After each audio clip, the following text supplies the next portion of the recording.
যদি শুনি আমরা বাঙালিরা রোহিঙ্গা, তোমার মুখের ভিতরে এসিড দিয়ে তোমার কণ্ঠটাকে পুড়িয়ে ছাই করে দিব। তুমি এটা জেনে রাখো, এটা পশ্চিমবঙ্গ, এটা আমরা বাঙালিরা তোমার মুখে কথা বলার জায়গা রাখবো না, এসিড দিয়ে তোমার মুখ থেকে পুড়িয়ে দিব, তুমি এটা জেনে রাখো। মানে এরা ভাষা নিয়ে কথা বলে, এরা বাংলা ভাষার অস্মিতা নিয়ে কথা বলে, আর তাদের বিধায়করা এই ধরনের কথা বলছে একজন বিধায়কের বিরুদ্ধে। তারা অ্যাসিডের কথা বলছে, অ্যাসিড, গলার মধ্যে অ্যাসিড দিয়ে দেওয়া হবে। তাহলে ভেবে দেখুন, মানে এরা কোথা থেকে এসছে, এদের পরিচয়টা জানা উচিত। এইভাবে আস্তে আস্তে এরা ঢুকে পুরো দেশটাকে, পুরো বাংলাটাকে এরা নষ্ট করছে।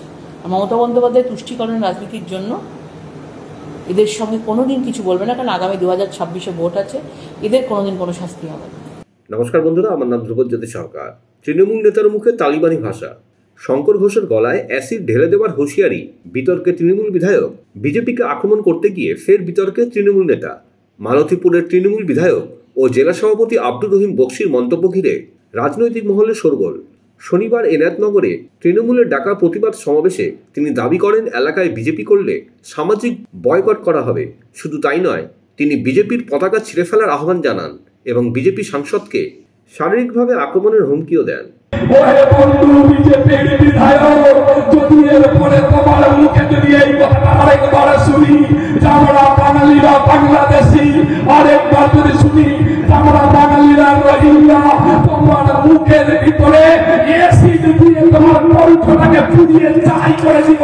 তুমি এটা জেনে রাখো, এটা পশ্চিমবঙ্গ, এটা আমরা বাঙালিরা তোমার মুখে কথা বলার জায়গা রাখবো না, এসিড দিয়ে তোমার মুখ থেকে পুড়িয়ে দিব, তুমি এটা জেনে রাখো।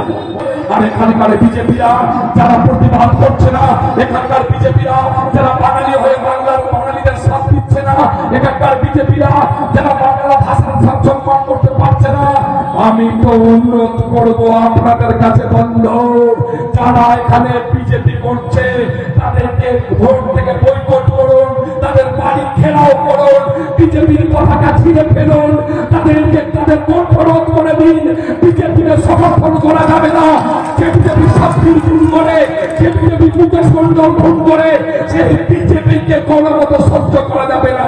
তাদের বয়কট করুন, তাদের ঘেরাও করুন, তাদের বাড়ির সামনে মিছিল করুন।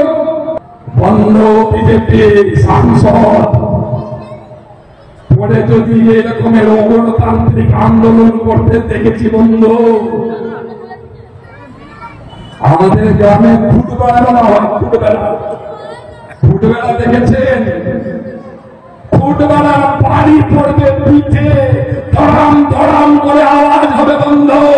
অগণতান্ত্রিক আন্দোলন আমরা বাঙালিরা সহ্য করবো না, বাংলার মানুষেরা অগণতান্ত্রিক আন্দোলন সহ্য করবো না।